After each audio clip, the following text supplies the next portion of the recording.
today? Very good.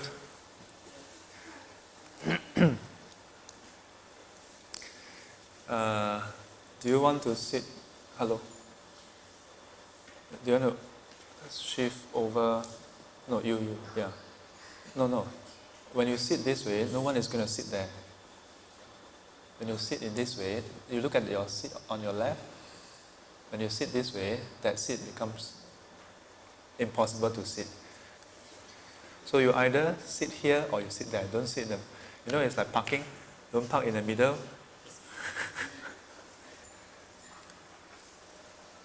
Then what happened to the cushion here?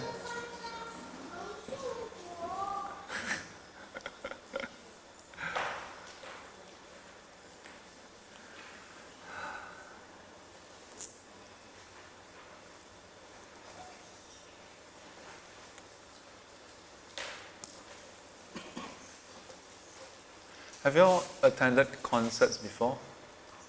How many of you have attended concerts before?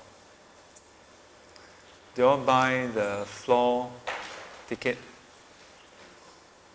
The floor ticket is the more expensive one, isn't it? Then there's the side, and then the one. The cheapest is right at the edge. Yeah. So, what are the sitting? Which kind of tickets do you usually buy? The floor? Huh? All kinds. Oh. Huh? You will buy the front seat. How much is the front seat? Definitely will be very expensive. So, what is the most? I mean, we bought before, right? Not exactly concert. It's more of a an MMA competition. MMA competition. You went for? Yeah, I went to watch. Or to watch, not to participate. And how much do you pay? No, forgot already, but it's quite expensive. Quite expensive. What is the most expensive that you all have paid before? For a typical concert, minimally, maybe 120 or 80. I don't think that's $30 ticket, right? Unless it's like Ge Tai level kind of. So some of the prices may go up to $200 over. Yeah, for the floor, maybe even more than that. Depending on the artist. So if it's Zhou Jilun or Zhou Huajian, how about Andy Lau? Who is your favorite now? Or who is the favorite, like hot? Who is hot now? Jay Chou. Who is Jay Chou Zhou Jilun? So how much is his ticket? All of you went for concert, then now all of you looking around, don't know what is the price. How much did you all pay?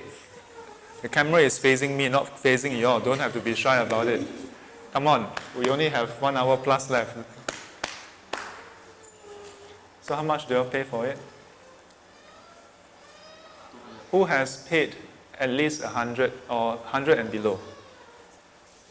150 and below? 100 to 150? 150 to 200? 200 and above? 200 to 250? 250 to 300? 300 to 400? Anybody? 3 to 400? So 250 to 300, was it the floor? Now, what was the reason why most of you would not pay for the floor seating?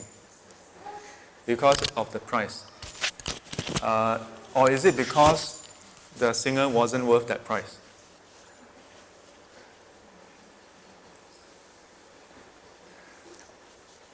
What if it's free and you happen to know someone who gave you free tickets, complimentary tickets, and it's either the floor seating or the front facing but it's on the slope, or the side, or the right at the very edge? If it's free complimentary tickets, given that you want to go and watch that. Yeah?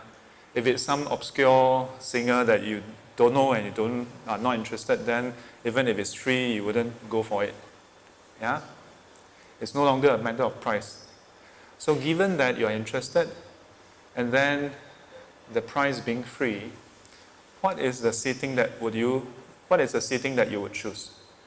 Would you A, go for the side seat where you have only the side view, and sometimes because it's two side, you can only see a quarter of the stage.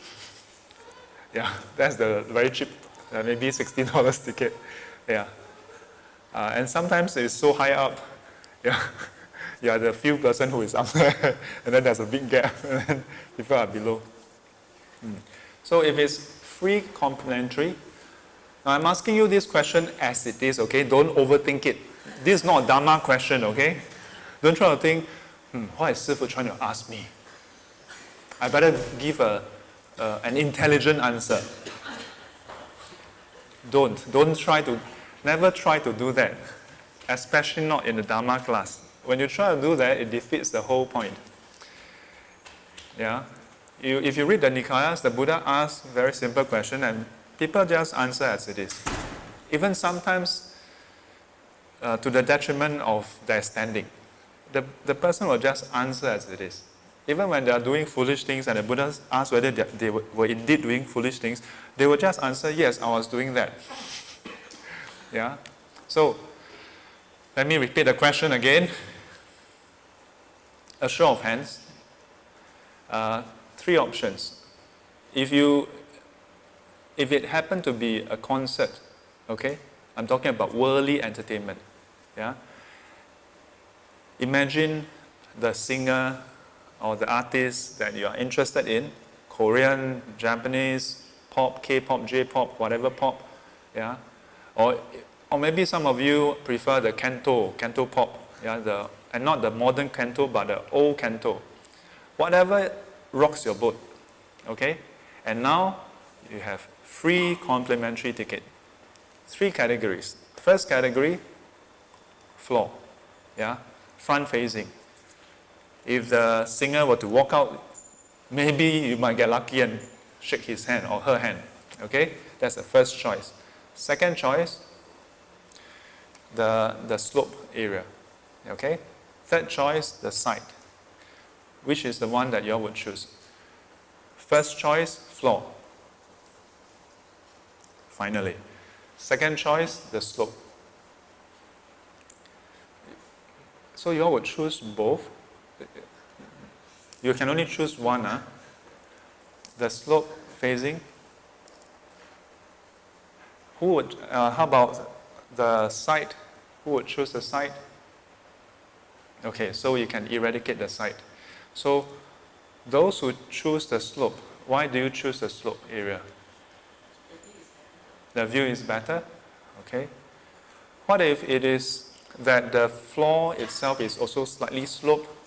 Would you choose to still sit at the slope which is really far away where the singer is just like a thumbnail? You don't need to. So you are those who might as well just listen on the radio type. Enjoy the atmosphere. Okay. What about you?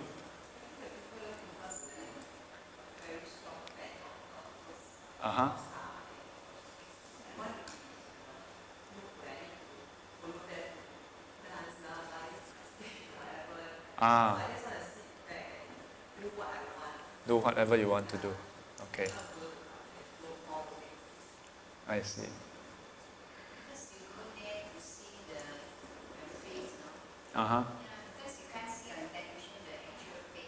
Yeah. So for you, you would choose the floor or the back? You want to see the face, You want to see whether Jay Cho is still handsome, how they look in real person. Okay. Who else chose the back? You choose the back. Okay. Why?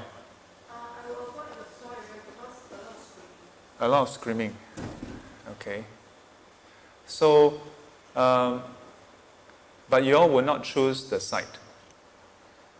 How about you? I think it's a bit high class in a way. High class. It's like they may address at fans and then probably they can pay more and then Yeah, but take note, this is free complimentary, and you are among you are among the first 10 to be given the free complimentary ticket. Shifu is the organizer. Shifu is giving you the ticket. Free. second one because I can do that second row. I can So, be myself. wait. Out and in. So you are choosing second row or the one that... The back, not the front. Okay, hang on. Maybe you don't understand the question. First choice is the floor. The floor can be right up at the stage, can be all the way to the end of the floor, but that is still nearer to the screen, to the stage, compared to the one at the slope. Imagine the indoor stadium, okay, or any of the concert hall, where it's like a auditorium, yeah, and then the slope is actually quite far away, yeah. So imagine if you are at the auditorium, visually, the concert hall itself looks about this size. From where you are, this is how big the concert hall looks like. Whereas if you are maybe in the middle of the floor, the concert hall looks like this. Something like that. Yeah, compared to like this. It looks like a Buddha like that. Of course, the person is only like that. So you would still choose, which would you choose? To be further. Now, if you have the choice, would you choose to be as far as you can? In the middle. So would you be comfortable to be in the middle of the floor? Or at the end of the floor? As far as? Middle front. Okay. So, out of the whole group, about 4 of y'all would choose not to be in the floor for various reasons. Some of you, because you may feel like you don't want to feel pressured to join in the fan club. And indeed, when I went for my maybe one and only concert I've ever attended in my whole life, Shage and Aska, back in the 90s, mid-90s, I was one of those who paid for the, I think maybe, if not the cheapest, second cheapest ticket. And I was up on the slope at the side. Yeah. Partly because I wasn't really a fan. I don't really listen to music to begin with. But it was because I took Japanese language and my teacher shared with us about some Japanese culture, and part of it is music, Shage and Asuka. Yeah. Brother Moon, Sister Sun, Brother Sun, Sister Moon or something. There's a whole range. And so and then it so happened that at that point in time there was the concert. So I went for the concert, bought a ticket. The interesting thing is that it was an interesting experience for me because I wasn't right at the edge. It was somewhere in between the side slope. And even the side slope, from the side slope I could actually have quite a good view of the whole concert. But it was like the side of it because the stage is there. And then this is where the floor seating is. And actually the front, most of them are standing, they are not sitting. Yeah.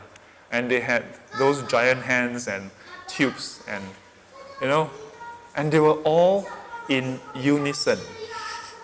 I almost thought that it was like Qing.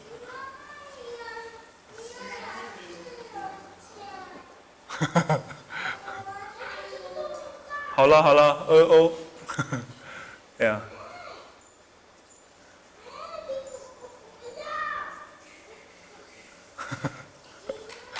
So they were in such unison that it was almost as though they were part of the performance, Yeah, but they were clearly fans.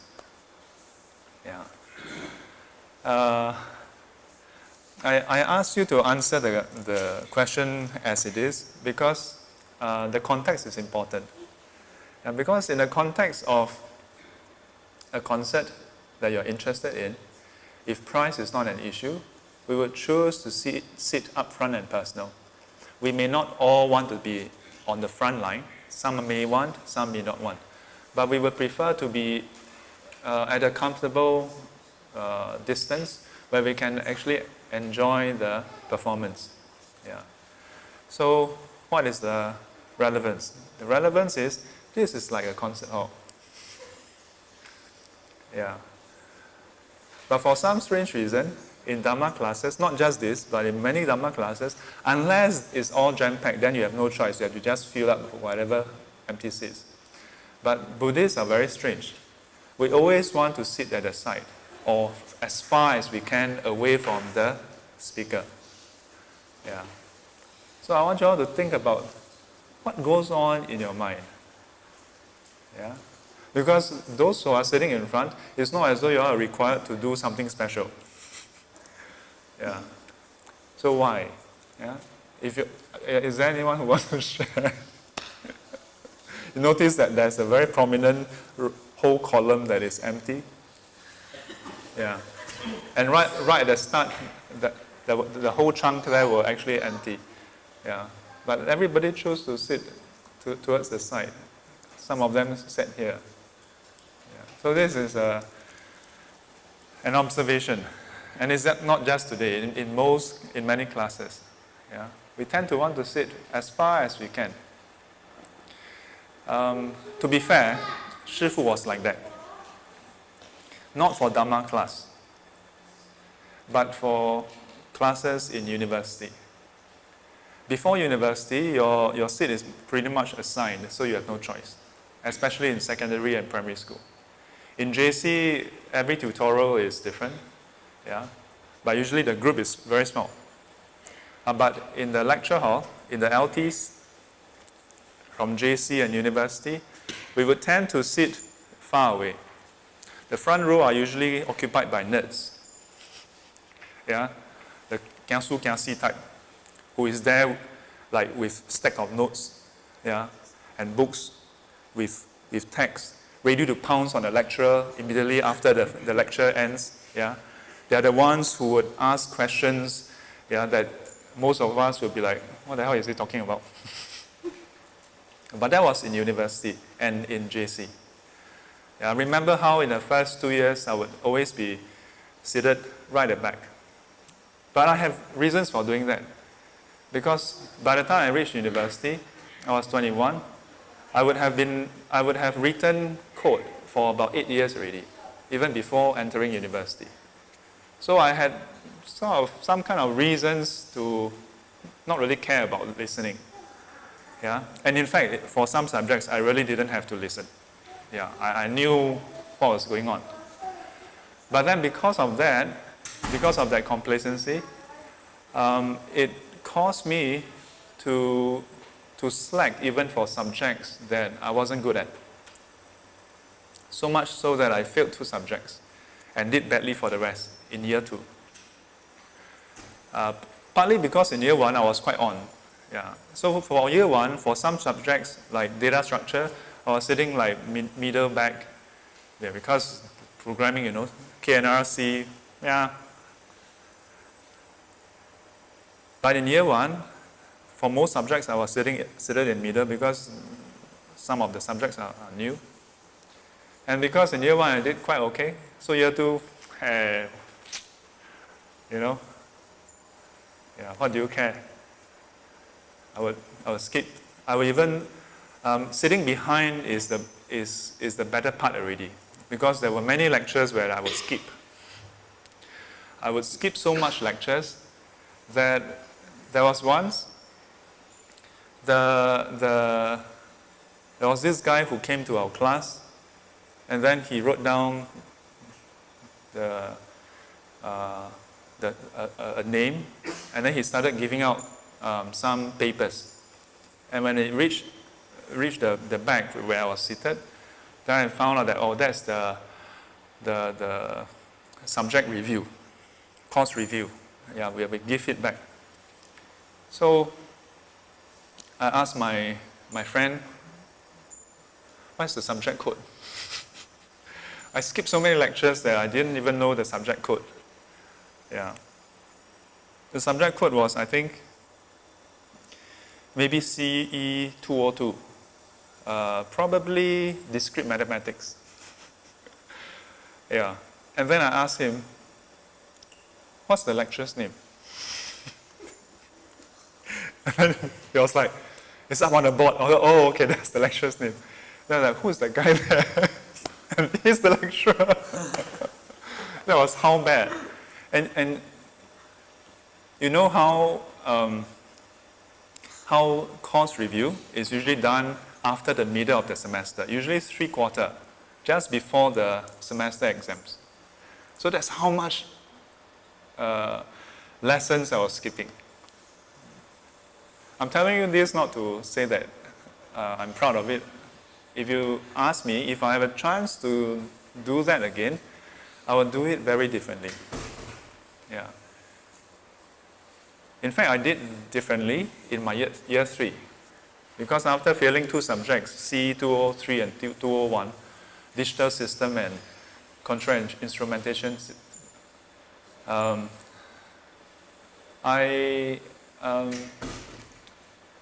were about 3 to 4 weeks during the holidays, where I went into this state where every single day I asked myself what the purpose is, the purpose of doing all this. Yeah, because that was the first time I failed in a major exam, and then it had to be in university. And so I thought to myself, like, this is the end of my academic career. This is the end of my life, you know. But after 3 to 4 weeks, I kind of figured things out. I figured that, contrary to what I thought right at the start of the year, for the subject CU203, I was under the impression I had this somehow negativity about the lecturer. And it was in part because in year 1, some students were taught by him, Dr. Clement Chia. He's a fine, for the record, Dr. Clement Chia is a good lecturer. Yeah. He don't spend time going around. He actually goes through root locus, control, and everything else in between. Yeah. And so what was the learning point? The learning point is, if he is so bad, then everybody should fail. But then in university there's moderation, then everybody should pass. Yeah? But not everybody failed. Only some of us failed. Yeah? So I figured the problem should be with me. Yeah. But then at the same time, I didn't fail all subjects. And the fact is I managed to enter university, so I can't be that bad. So it means it's my attitude during his class. So I came out with this matrix where you have all the different kind of teachers and all the different kind of students.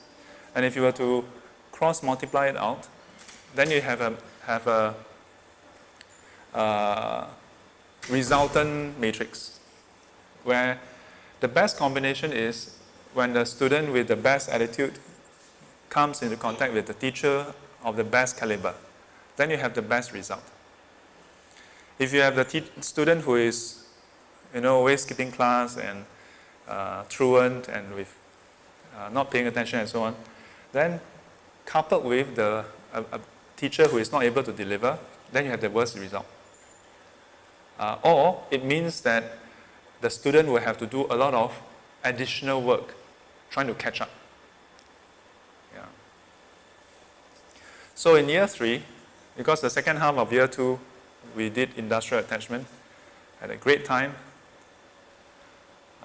So in year 3, when I had to retake the subject, what I did was I sat right in front. Yeah. I sat right in front from the whole year, for the whole semester, with notes, with my foolscap all ready to take notes.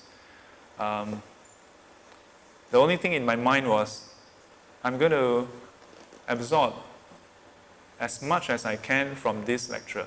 I'm not going to care about what happened last year. I'm not going to care about what people say about him. I'm going to care only about one thing. How much can I absorb from this guy? I'm not going to care that people, those who are my juniors, because I'm joining in the next batch for that subject, I'm not going to care about what they say or what they think, like this guy, who is this guy? And because the front row is almost vacant, there's only like one other guy and then me. Yeah, so it's like super prominent. Yeah. Second row, they have a few more. Third row, a lot more, and the rest would usually sit further and further away. I couldn't care less. Yeah, I would sit right in front. And in fact, I would do the same for other subjects because I realized that, heck, if I don't do it, then I'm the one who faces the consequences. Yeah. So,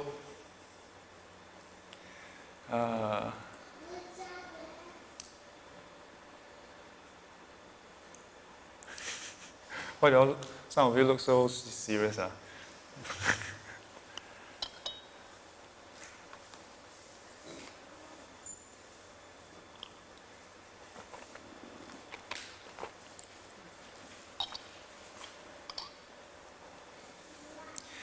So you have a choice.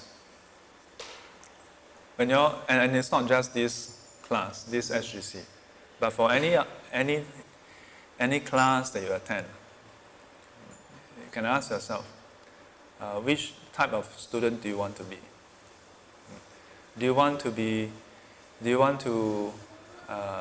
the backbencher student or the frontliner student?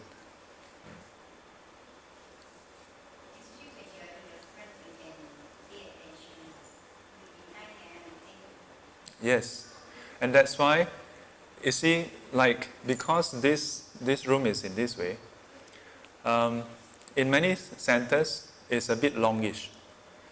And many times, the chairs are all the way to the back.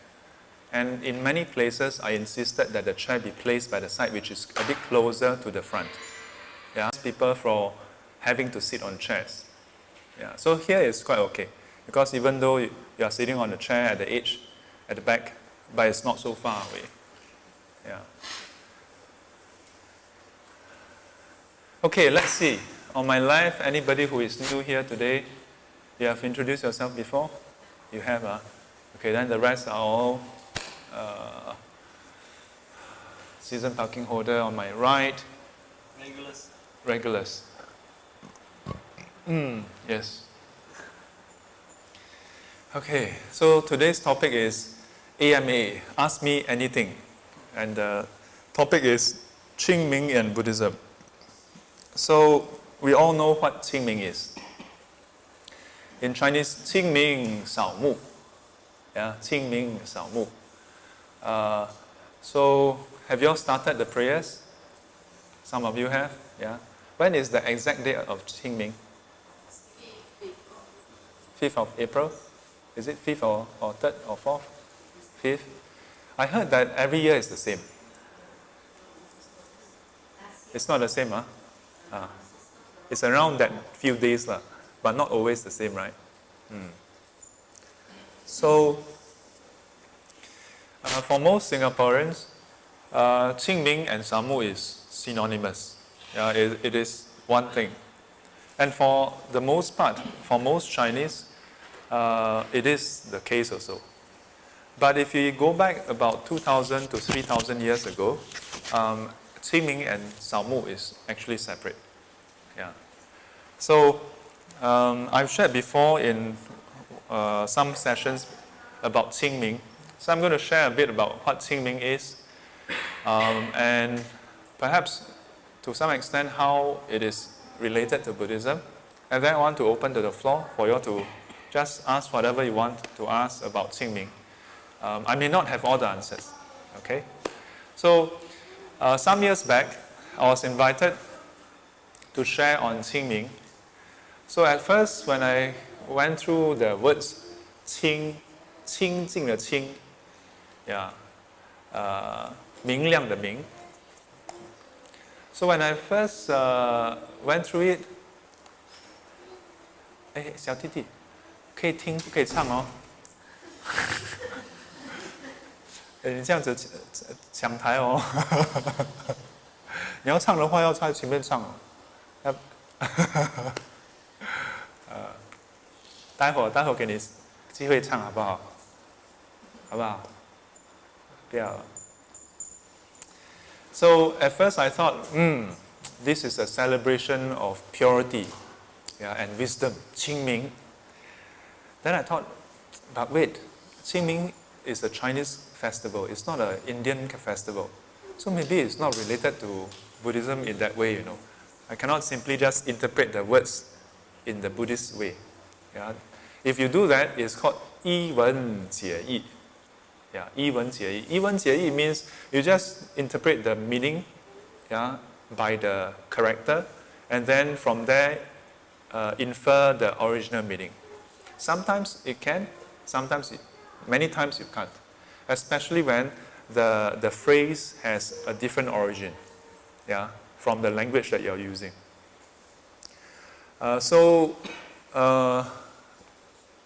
Does anybody know the origin of Qing Ming? No? You know. Ulan Bana? Ulan Bana is in 7月. That's Yulan Penjie. That has reference to the Yulan Penjing. 那个是中元. That is 中元节. Yeah. So Qing Ming is also called 清明节. Yeah, 清明节. So 清明节, 中元节 is actually really a 节日, a festival. So way back in China, there was a point in time where Qing Ming is actually not related to ancestral worship. Yeah, that was way back.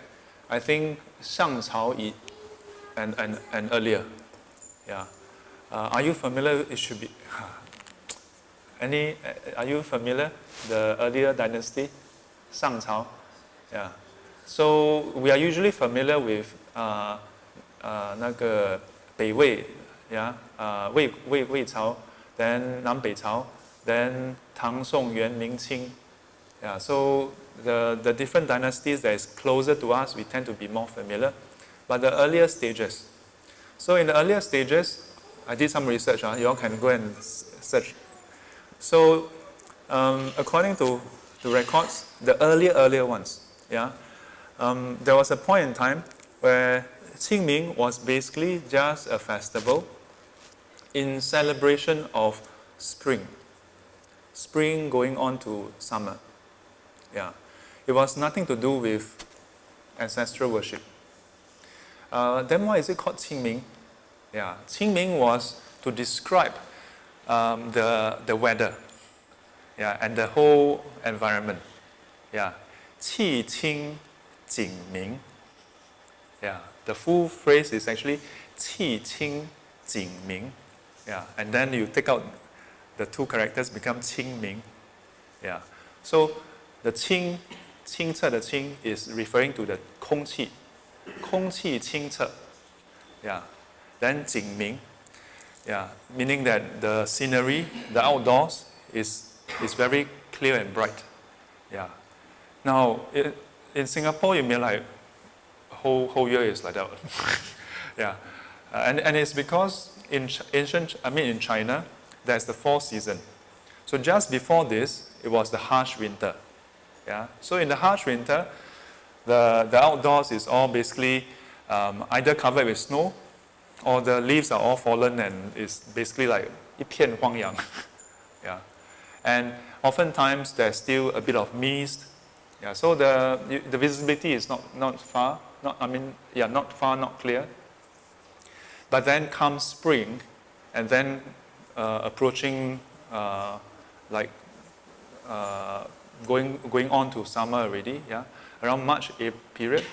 Then there's light shower. And so the dust would settle. Yeah, not Singapore, hot sun, and then with the rain, then it's very humid. In other countries, it is light shower. Yeah, so you can imagine light shower, but the weather is still cool. Yeah, and because of the light shower, all the dust settle, no fog and mist. Yeah, and there's radiance from the sun. Yeah, so Qi Qing Jing Ming. So Qing Ming Jie is when the family would go to the outdoors. Yeah, so I go out to for picnic, not party, picnic. Yeah, to enjoy the outdoors, because before that it was harsh winter, and you know people are just huddling around the stove. Yeah, then 要过个年，过冬过年。Yeah, now with Qingming, then you fully step into spring. So a long time ago, it was just this celebration. Then some of the earlier emperors, they started this thing called ancestral worship, where they would go to the imperial tomb to pay respects to the Xianzu. In a way, that is a somewhat political move also. Yeah. By going there to pay respect to the previous emperors, they are legitimizing their rule of the land. Yeah. Because, for example, during Qingming, whose tomb do you go and sao? Who do you go and sao? Who? Your own ancestor, right?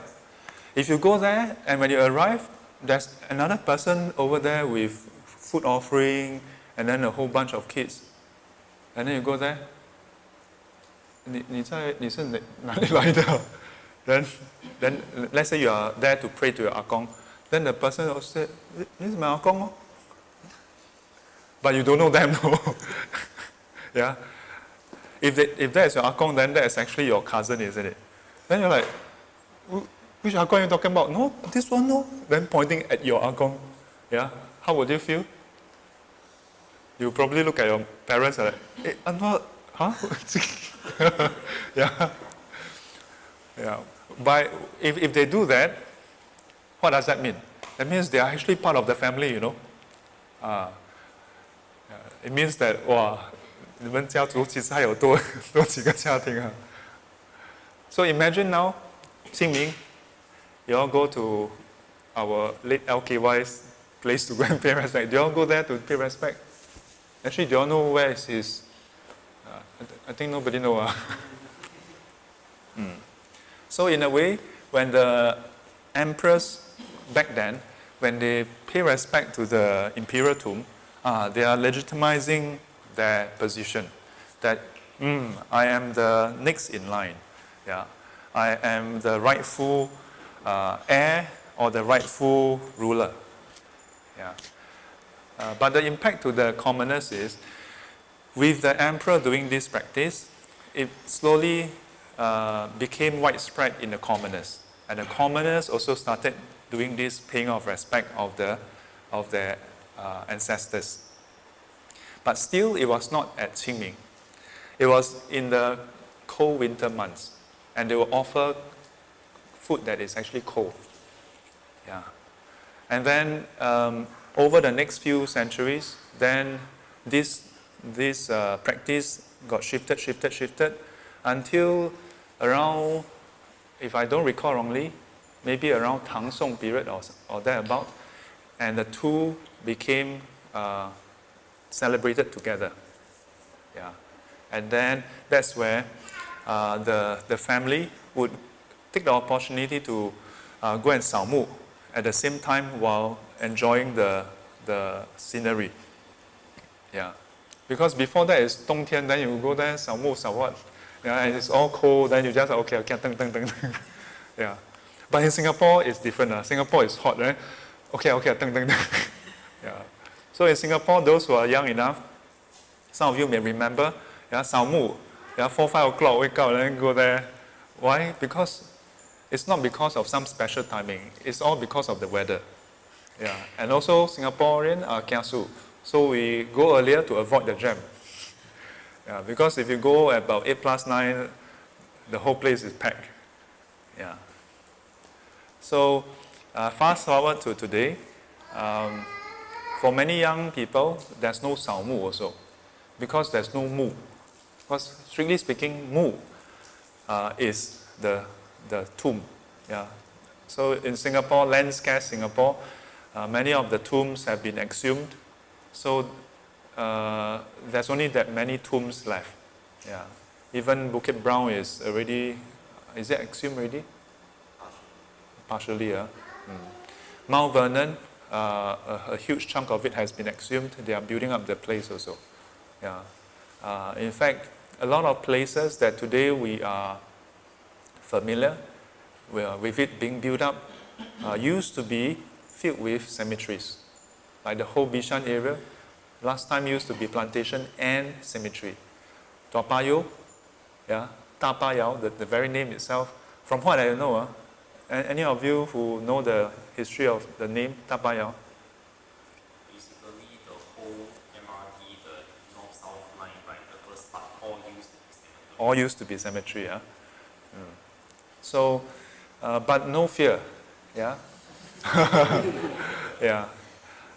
We have been around for so long, and besides human beings, there are also other sentient beings. You cannot find 1 inch of land in this world where no one has died before. Yeah. There are enough of us to go around that anywhere, including this place, that place, everywhere, there would have been someone who has died before. Yeah. So, as a result, nowadays when we have Qing Ming, we usually have Qing Ming and we go to the temple or we go to, like, let's say, some of the public columbarium, and then you go there and there's usually rows and rows of, like, almost look like bookshelves, yeah? Except that in place of books, then you have niches. Yeah, niches. There was once I was invited to do a service for a devotee's family.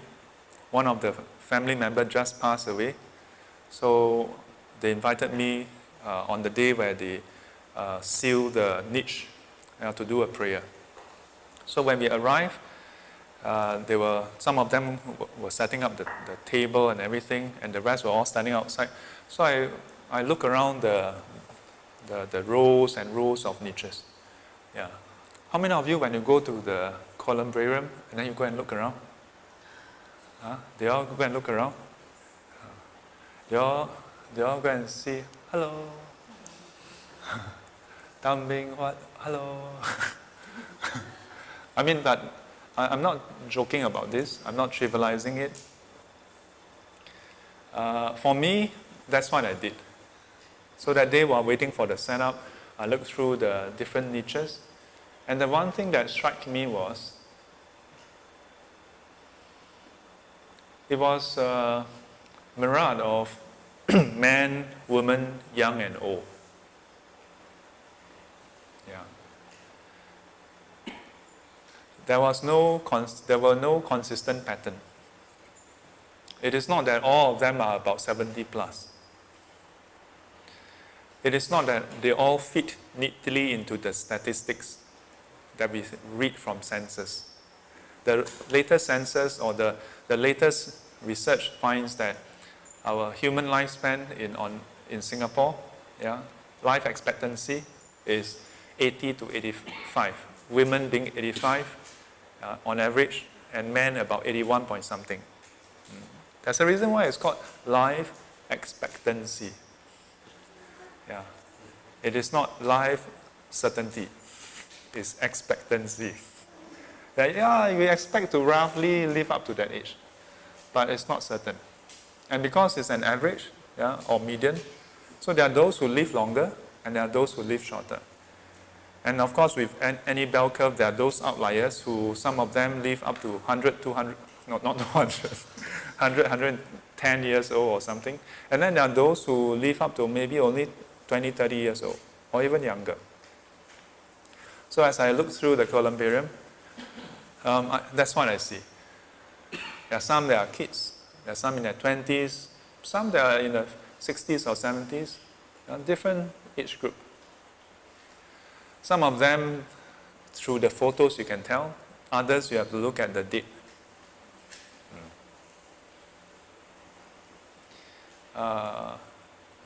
There are some people who tell me that when they go to columbarium, yeah, whether it's those in the temple or those in the public, they feel that it's very spooky. Yeah. And then they say, oh, and especially when kids are there, then they are very afraid of kids saying the wrong thing. Yeah, because kids are very curious. Yeah, so if you go there with kids, then your kids ask, Mommy, how come the uncle not smiling at us? Or, Mommy, the uncle smile at me. Chinese has a lot of this taboo. Yeah? Because our attitude towards the spiritual realm can be defined by this saying, 与鬼神敬而远之. That as far as the spiritual realm is concerned, with the spirits, ghosts, and gods, deities, and so on, yeah, even Buddha is included in this category. Yeah, we usually have the 敬而远之. So 敬, 尊敬的敬, yeah, treat with respect, but keep your distance. 敬而远之, yeah, keep your distance. 差不多就好了。不需要太过 So maybe that's why you see. 敬而远之，尊敬就好，不要太靠近。Yeah, I can understand how it's like because Chinese, with respect to people of authority or people of the higher power, our experience is always a mixture of respect and fear. And it's because, I think, partly because typically our contact with those who are higher than us tend to be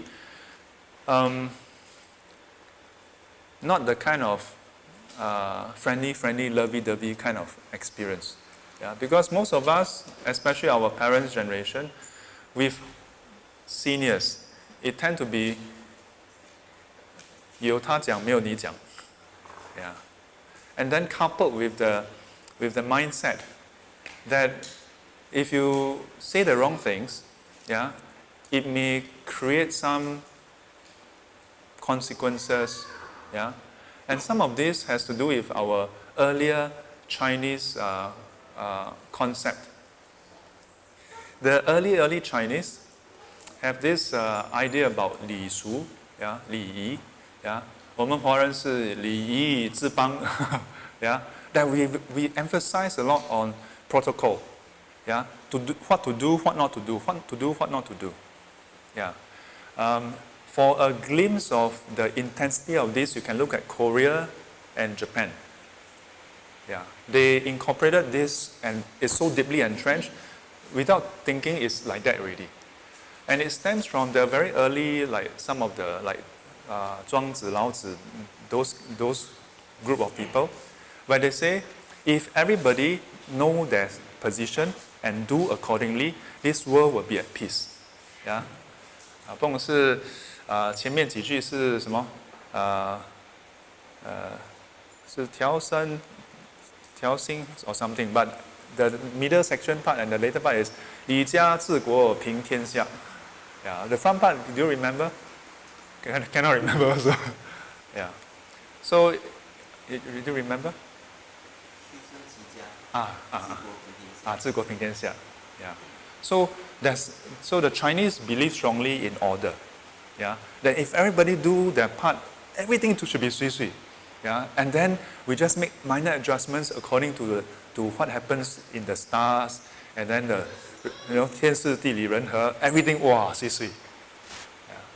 So some of this idea get infused in our culture, and so that translates to where when we have our prayers, you all may be familiar, or you all may observe how there's always one or two aunties who know how to do the setup during Qing Ming. Everybody else don't know. I have to ask, hey, Jiko library. Yeah. Then when he come, no, this one put here, that one put there. Then like that. Yeah. Yeah. Today we look at that as taboo, that is just custom. We look at that as just superstition. Yeah, and they may not know that it has that link all the way back also. But it is very subtle. Culture is a very interesting thing. Culture is where you're not specifically told already. It's just part of who you are. Where you have this ingrained belief that as long as you do everything in order, things will go well. And that's why they are so afraid of kids. Because kids are unpredictable. Kids never quite know what needs to be done, what cannot be done. Yeah? And that's why you may share this experience that when you're a kid, you are usually shooed away from the altar. Yeah? Only at the critical moment you are asked over and very specifically told to shut up, don't say anything, just hold the joystick and then nod 3 times and then pass to the elder, and then before you can utter your words of wisdom, you are told, shh, go. Yeah. And when I was young, I was always like, why, what, like, you know? And to be fair, I was probably given a lot of leeway already. Yeah. But over the years, as I observe more and more, then I realized that it has to do with this. Because we are afraid that the child may say the wrong thing and upset the whole balance, the whole equilibrium. That has far-fetching, cascading effect, repercussion. Not just on him, but on, generations to go. Because Chinese have a fellow monk from China, he told me, you come from a small country, from a young country. You all think in terms of 5 to 10 years. That monk is from China. He says, we think in terms of hundreds of years. We are always concerned, if we make this decision 100 years from now, what is the impact? Generations from now, what would future generations think about what we have done? Yeah. To some extent, until today, I still feel like, but why? However, over the years, I start to appreciate a bit of why. And it's because they have that legacy to protect. Yeah. In a way, we don't have. Yeah. In a way, we don't have. And maybe that's why when we look at some of the Chinese customs and practices, it's like, so what? And perhaps while we have that mindset, or the Chinese have that mindset traditionally, that may not translate totally to the spiritual practices as well. Because after all, in Buddhism we say, 因果自负. Yeah? Whatever cause you do, you reap. Yeah? Nobody else, it doesn't go beyond you. Yeah? So, but our parents are in that transitional phase, in a way. Because they were brought up in a traditional way. So for them, it's still very much 敬而远之. Don't ask, don't tell, don't say anything. Just leave it to 自公 or 老一. Yeah. And I sometimes wonder, what happened if that person pass away? And then she's the one who is in one of the tablet now. Then the next guy don't know what to do. But somehow there will always be one guy or one auntie who will stand in, Yeah. And yet at the same time, there's never quite, like, have you ever heard of any of the senior auntie and uncle say, okay, now you have come of age, you are now 25 years old, you have to come and attend this briefing. I have never heard anyone, I reached like 29 and then went off. But before that, nobody say like, okay, now it's your turn. You have to, undertake this heritage. Yeah. While we seem to preserve that, but yet we don't seem to have any system to preserve that. So 10 years from now, 20 years from now, who will be the one to highlight all that? Or should we still highlight that? I don't know. Yeah. Qing Ming now and 20, 30 years ago, is it still the same? Not quite, isn't it? Yeah. I say, traditions and customs should not be abolished for the sake of abolishing. But they should not be preserved for the sake of preservation as well. I say we should try to understand them.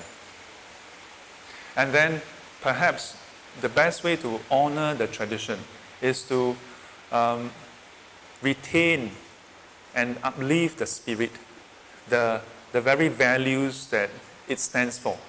Not just to maintain the form, but to bring out the qualities that we Chinese extol, or as Buddhists we value.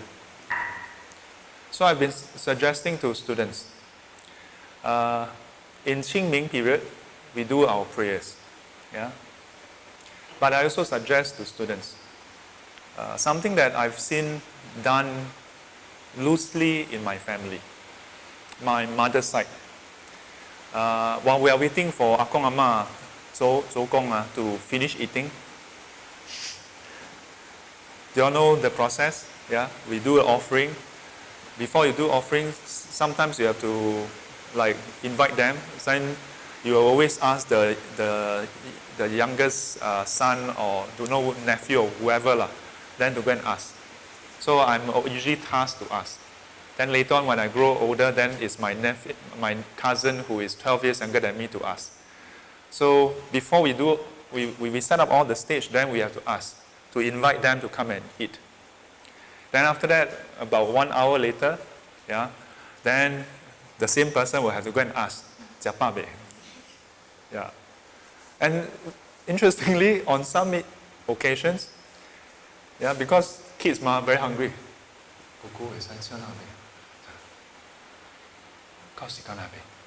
Is it time yet? And sometimes my uncle is very cute.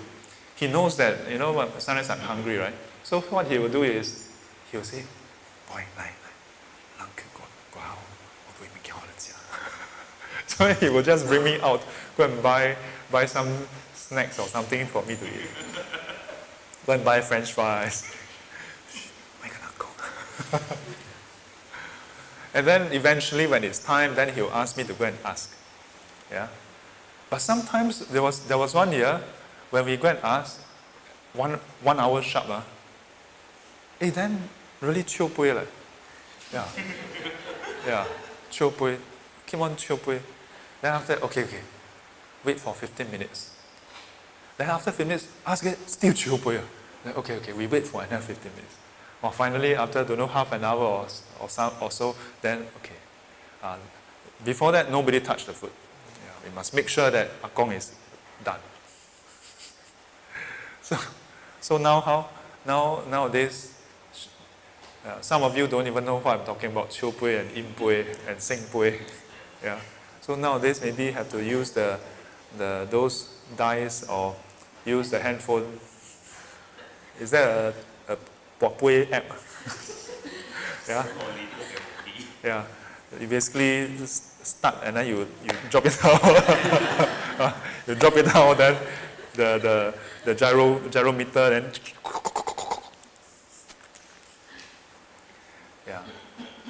But in the meantime, while Akong Ama is eating, then what will happen? The aunties, the uncle, they will sit around and then they will gong go. Then they will say, "Wow, 古早老姨做你，阿公做你，阿爸做你。" Then they will talk. For me, it was very informative and also entertaining. Because they will tell all kinds of stories. And over the years, I realized that it's more or less the same story.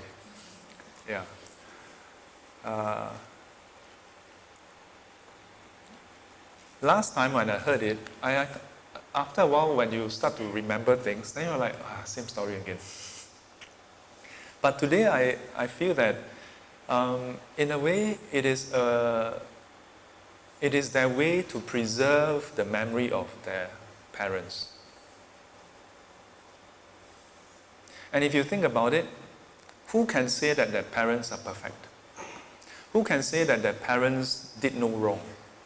Who can say that their parents were perfectly fair? Who can say that their parents has never make any decision that annoyed them? I'm sure they have. But yet, as I recall, throughout all the years when there's Qing Ming or Zhou Qi, during the 忌日, the Memorial Day, they have nothing but good things to say of the seniors. Yeah. And I think that's really beautiful. Because similar to those who have passed away, likewise those who are alive. Yeah? You can choose to remember the wrong of people. Yeah? But if you want to do that, then this world will be very gloom. Yeah? Because I'm sure you can find something wrong that anyone has done that is not to your satisfaction. Yeah. But surely they have done something good as well. Sometimes they would relate how my Akong is very strict. But it is with a tinge of gratitude and almost pride. Yeah, that Father ho ku za. He jing yang yam. Yeah. And it's almost like NS boys, Yeah. Guys, when they think back during their NS days, they'll think back how xiong it is. But then when we were going through it, if you can whack the sergeant or the corporal, whack the... But later on, when you think back, maybe for some, they still think that it's horrible. Yeah, but for many, when they think back, they will think about how, we were all stupid and do stupid things. And that's why I always kena. Yeah, likewise, my uncles and aunties, they'll recollect how my grandpa was a person of integrity. He was very strict, very firm with everyone, and how everybody gave him that kind of respect as a result. And in so doing, they were indirectly sharing with the younger generation certain values, certain qualities. Yeah? And so I say, Qing Ming shouldn't just be a day where we go and get all hot and sweaty and then go and burn a lot of things. But let it be a day of remembrance. Let it be a day where we consider with gratitude those who have come before us. For without them, maybe we will still be reborn but somewhere else. But if we are born somewhere else, there will still be some other ancestors we have to be grateful for. Unless you're reborn as a heavenly being, in which case we'll be having a different conversation. Yeah? But as far as human beings are concerned, we would have had some ancestors. And not just some ancestors, because in their own way, they have contributed to our well-being. Yeah. So as we sit around, respectively, when we all have your Qing Ming celebration, you all can try to remember. If your parents are still around, then perhaps try to steer the conversation not to just gossip, busybody, Sometimes, in some cases, you hear, they will start, the same old thing, keep on complaining. Yeah, instead, all it takes is one person to ask a question. Hey, can you tell us about grandpa or granduncle? What was one thing good that he did that you all can remember? Of course, this can go two ways. It could be that they stare blankly for 5 minutes and think really hard, like, that uncle, well, he didn't kill anyone. Yeah, but it's quite unlikely. Yeah, I'm sure each and every one of them has done something good. But being unenlightened, we have done some stupid things also. So instead of letting the conversation just go haphazard, perhaps all it takes is one of us to ask, what did our ancestors do? What did they do that we can be proud of? Yeah, let it be very directed and specific. And then that can become a heritage, an inheritance. We tend to think about inheritance in terms of, how much did Akong leave behind? Yeah. Sometimes I hear of how, Zhou Gong last time, the what don't know, is it Ning or the Din yeah, or how my Akong, my Zokong last time was, when the family had a lot of business, and then my Akong was called Tu Xia, yeah, because his horoscope is, the animal is pig, yeah, and he is considered Asya, Shao Ye. Yeah, so when he go to school, there's the driver, yeah, sometimes it's driver, sometimes it's the, yeah, to send him, then after that, yeah, and then they have a Zong, which is the equivalent of the butler staying with them on, their family has, and how every day, dinner time, they will all prepare everything, sit there, but nobody start. Just waiting for my Akong to arrive, and then he will sit down, look around. Okay, everything in order, then, okay, start. Really like, long time ago, Jia Chun Qiu, yeah, that, I mean, I was not even born, but from what I hear from my uncle, auntie, yeah, that's really like the Jia Chun Qiu kind of like, oh, yeah.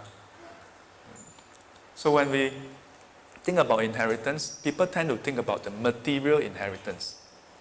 Wow, last time, wow, have so much, but holang pian lo, what? Then in the end, the discussion become, like, or here, the second uncle lah, what, he abscond with everything lah, then didn't share what.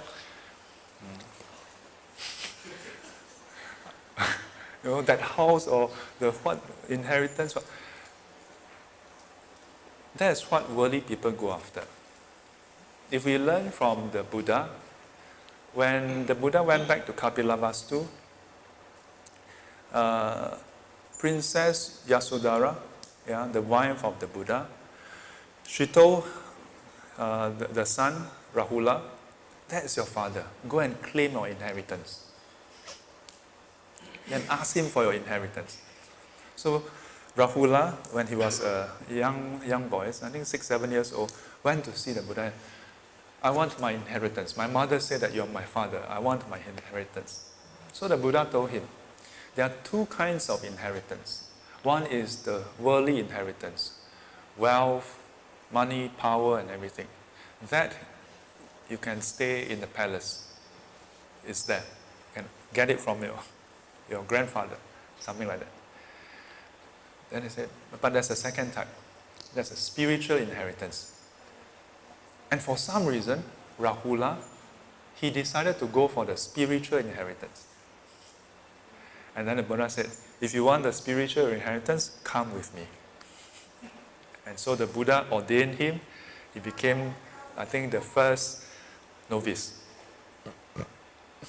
Of course, much to the chagrin of the grandfather, which resulted in the rule later on, where all young people, when they want to ordain, some interpret that as, if you're underage, you need the parents' consent. In some traditions, basically anyone who wants to ordain, you need parental consent. So we have to ask ourselves, during Qing Ming, most of our forefathers have passed away, and whatever material worldly inheritance they have ready for us would have been distributed, except for some. I recently heard from a devotee. He said that he has a friend whose Zokong left behind this will and this inheritance that is to be distributed only after 100 years. Yeah. 搞人的这种就是搞人 and so every year when they meet, the family is always quarreling about that or something. And then, you know what happened? So that devotee's friend is don't know which generation already, 100 years old, at least 2 or 3 generations. So one day that friend really said, oh, finally, they split, and he received quite a substantial amount. Yeah. But most of us wouldn't have that kind of inheritance. Sometimes worldly inheritance is dangerous. It can cause people to split up. to fight. We have seen in newspaper, I'm not talking about the recent case, but in all these years I've seen, and my parents have shown us, so many cases. Yeah? In fact, in recent years, in recent past half year, there's even the father in a lawsuit with the son and the wife, of like the whole family suing each other, and the poor father haven't passed away, no, and they're already suing each other over the inheritance. So the Buddha said that wealth will be taken away from us by different thieves. Yeah? And one of them is your descendants. It used to be that before you pass away, they will take it away. After you pass away, they take it away from you. Yeah? But nowadays, before you pass away, they want to take it away from you. So, worldly inheritance doesn't mean that it will always bring problem, but it has the potential. But there's another kind of inheritance, and it is the qualities and values, yeah, that our forefathers, our ancestors have. The way they live their life, the way they carry themselves. Yeah. And in a way, the best way to honor them is to live our life, bring out those qualities. For if we do that, then maybe one day, maybe a distant friend of our forefathers, they may encounter us. And maybe they don't know that we are the descendant. But when they see us act and behave in a certain way, they see and say, oh, so and so. Oh, you know, this decision that you make is quite extraordinary. The last time I heard of someone doing this, it's actually my father telling me that he has this close business relation, basically like a family friend. And through the years, we have been told about this person. You are the only person so far that I heard who behave in this way. And then maybe you ask like, wow, what is the name of that person? And that person say, you know, like Tan whatever or Lim whatever. And then I'm like, that's my grandfather. No wonder. Wouldn't it be lovely, beautiful, in fact? Yeah. And to me, that is the highest way you can honor the memory of your forefathers. And in that way, they live on through us, through the qualities. Of course, don't go and emulate the bad habit. Yeah, borrow things, don't return. don't go and emulate the good ones. And as I said, we all being unenlightened, surely there are some good, some bad. If instead of emulating the bad behaviors, we emulate all the good ones, and some distant friend or distant relative were to encounter us separately, it will actually, you know, renew their impression of our forefathers. That, wow, you know, Hokkien, in Chinese we say, wow, 似條好假孫. We usually say, if our forefathers, if we are successful, we Chinese tend to say, oh, forefathers 祖宗有德, yeah, that those who are successful in life, yeah, who have fortune, yeah, the ancestors must have been virtuous, meritorious, and so in gia sun, it blesses the descendants. I recently told my mom, I said, this is actually not a Buddhist concept. This opposes the Buddhist concept. 自作自受, yeah. But there's one category of karma that can explain this phenomena. And it is that those who are virtuous may attract others who are virtuous to be reborn together. And so it appears like the virtuous descendants are receiving results that is planted by the forefathers. But in fact, they are receiving the results of their own virtuousness. But maybe our our forefathers were virtuous, but also have some bad habits. Instead of prolonging those bad habits, instead of copying the bad habit, yeah, instead of telling our parents, say, yeah, or sometimes closer to heart, yeah, we may do stupid things, and then when our mother scold us, then we say, Daddy also like that, yeah, or father scold us, then Mommy also like that, or Koko also like that, yeah, Tete also like that, yeah, we are always full of so many reasons. Yeah. Worse yet, if we say Akong also like that. If we do that, what will happen? When others encounter us and they realize that, oh, we are the grandchildren of that person, then they will say, see, told you. 2 generations now, still like that.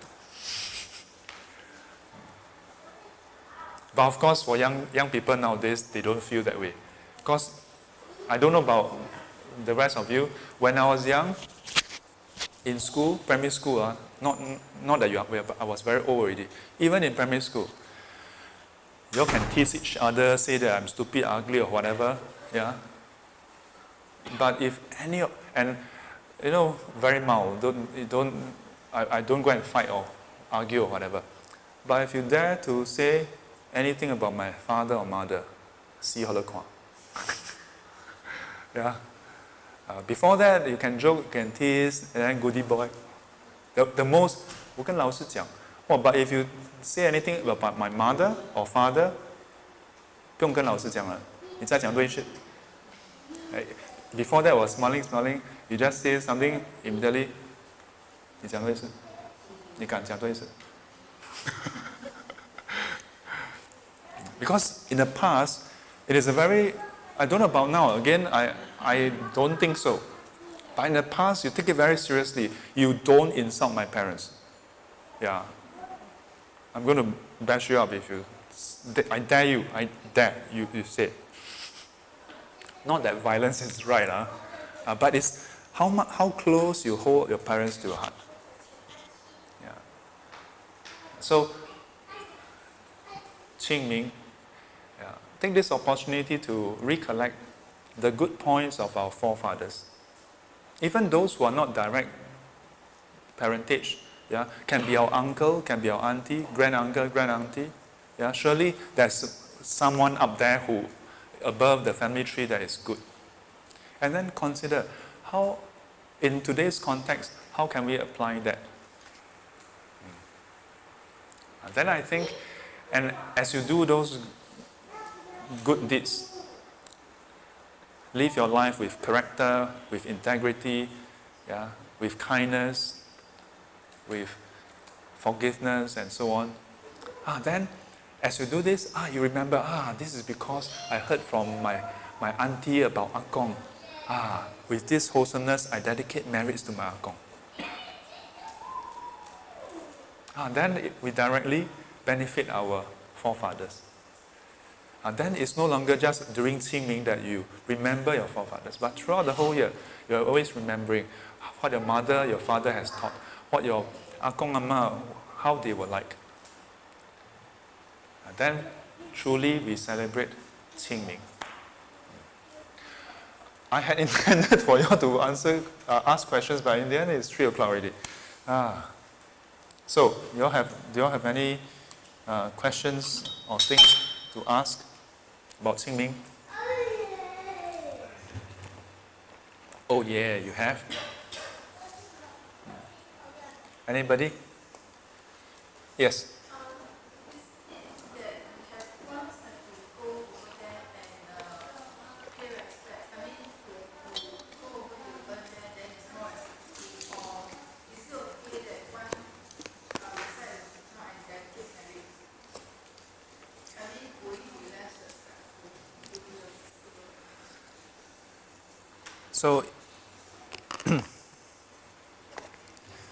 So the question is it less respectful if we do not go to the ancestral niche and the hall to pay respect?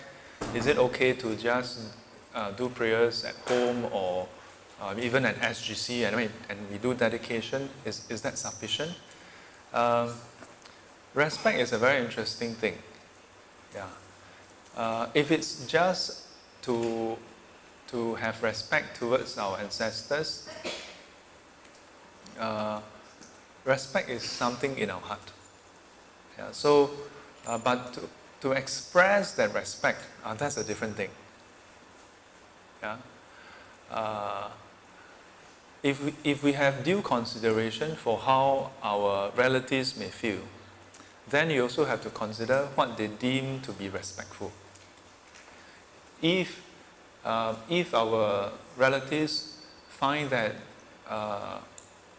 being present, willing to take that time to be there, to join in for the prayers, is respectful, and we are able to do it, then why not?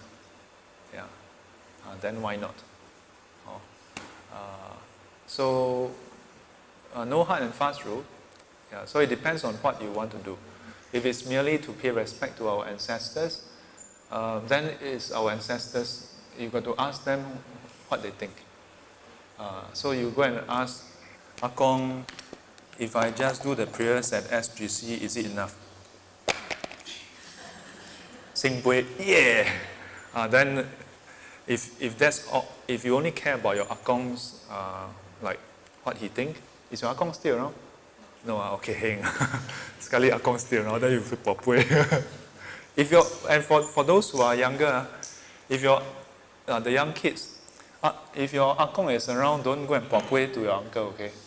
To your Akong. You don't go to Akong, Akong Bui. Then Akong, whoa.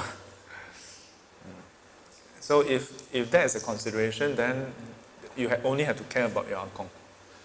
But if you're concerned about the implications with your relatives, then you have to consider what they deem to be respectful. Any other questions?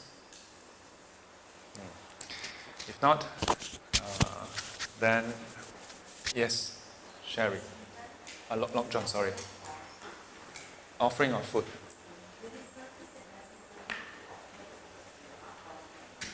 In Buddhism, is it necessary to offer food to Akong, Ama, and so on? So,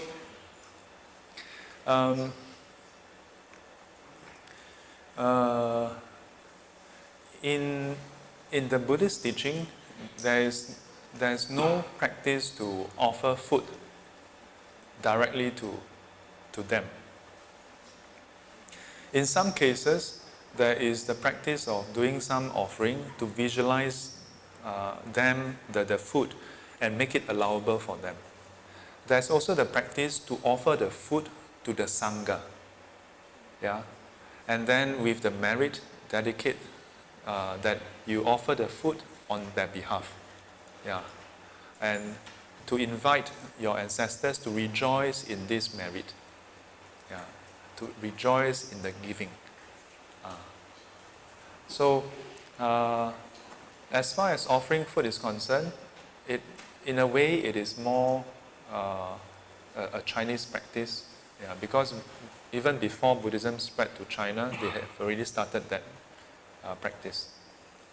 But I don't say that it's a bad one, because I've seen how relatives really go at length to prepare the exact dishes that the departed one, prefer. So to me, that's a lot of effort. But one should be careful. If the effort requires one to go and kill, explicitly kill because the departed one like to eat live fish, then you purposely go and kill, and then during the offering say, Akong, this is killed for you. Then Akong 谢倒霉了。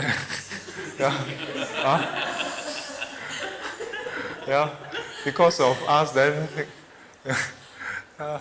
本来是we have this in the sutra. It says when we do meritorious deeds and share the merits, at most they can get 30%. The one who is living and doing it get 70%. So if we will do negative one, they also get 30% negative if that's the case. Yeah, who knows? They rejoice in it. Yeah. So, in my family, at some point, my mother recommended to my ama that we will at home pray with the vegetarian food. So my ama was a bit concerned, like, but 阿公冇食这咧. So my mother very smart. She said, 寶貝，阿公，今日開始哦，拜祭好無？哦，拜祭咪殺先較好啦，哦，拜佛了，拜佛了，食這講真濟行財啦，哦 ，OK， 先拜 OK， you must use the same logic to convince them. You cannot just throw in Dharma, you know. So go through the proper channel. The people of that generation, you must go through the proper one. Don't have to argue. We ask. You don't believe? We ask. Okay. But you must, in a way, if you want to do it that way, then you have to be prepared. Sekali you proper chiu pui or im pui. Im pui only once. Im pui cannot ask again. Yeah, chiu pui you can wait for a while, then ask again. Im pui means, hello, what kind of question is that? Like, yeah, so input you still ask, jialat. Okay, any other question? Can burn this, burn that? No need to burn. If you want to burn, you must burn the whole industry, you know. Yeah, why? You burn handphone, you need to burn the charger. Then burn charger, you need to burn the wall plug. Wall plug, then you need to burn the power station. Burn power station, then you need to burn the technician, the engineers, the driver, the whole set of. It's a whole city, you know, the whole chain, the whole value chain, yeah, including those who bring the coal to the power station, yeah. Then sekali the one that you burn is nuclear, yeah, nuclear power plant. Then you need to burn physicists, the whole. Then somehow you need to burn telco. Then you must make sure you burn enough antenna to cover the whole. Yeah. Last thing to say, Chinese has a belief that 死了做鬼. Yeah, after dying you become ghost. That is not in not in conformity with what the Buddha observed. Yeah, after dying, there are 6 different realms that we may be reborn in. But do not think that it is wheel of fortune. After dying, come. Ding ding ding ding ding ding ding ding ding ding ding ding ding ding, heaven, hell. Walao, what is this? No, it's not like that. Or ding ding ding ding ding ding ding ding ding ding ding ding ding ding. Human. Okay, then now turn another one. Why must turn another one? Which country? Ding ding ding ding ding ding ding ding ding ding ding. Singapore, Singapore, Singapore. Singapore. Really Singapore? I was going to say Singapore, then another country. Then I realized maybe not so good to say that. Politically incorrect. Later my video cannot ban. Yeah, it doesn't work that way. Okay. Yeah.